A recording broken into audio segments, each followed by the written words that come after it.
In this tutorial, I will be sharing with you how to get clean cuts using your Cricut. My first question is, what issues are you having using your Cricut? Please comment below. I'm going to share with you how you can go from this small, detailed design using the Cut Setting Premium Vinyl Glossy to this. The only thing I changed was the cut setting. I used washi and got a much cleaner cut. Are you having issues with your cardstock not cutting all the way through? Now what do you do? The first recommendation is to check your blade. Sometimes there may be small pieces of vinyl and different debris that get stuck up in the top, making your cuts not as deep or clean. So I recommend using a little bit of tinfoil, roll it in a ball, and push the blade in there to help clean it off. This doesn't exactly sharpen your blade, but it can help get cleaner cuts.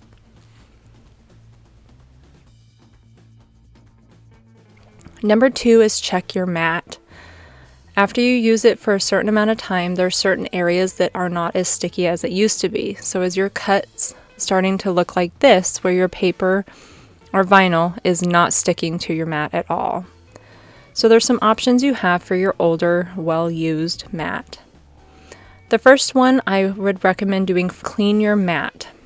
I recommend using dish soap and a brush in nice circular motions. You can also use baby wipes, which work pretty well, but I wouldn't recommend using any special cleaner. Sometimes that can deactivate the adhesive on the mat.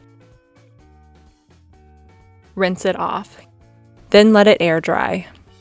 I would also highly recommend keeping your clear sheet that it came with to help keep it clean. If this doesn't revive your mat, then you have some other options. The first option you can do is to burnish or scrape your material onto your cutting mat, whether it's cardstock or vinyl. And what you're doing is you're removing all the air behind it and pressing it firmly on there. You get to utilize any adhesive that may be remaining on your mat for a much cleaner cut. Number 2, you can use a brayer. This is a roller similar to burnishing, except for this is just like a paint roller in a way, and it helps again secure your material to your cutting mat.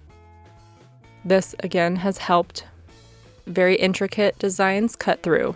The last thing you can use is painter's tape along the edges to keep your paper or material from sliding from side to side as it's cutting.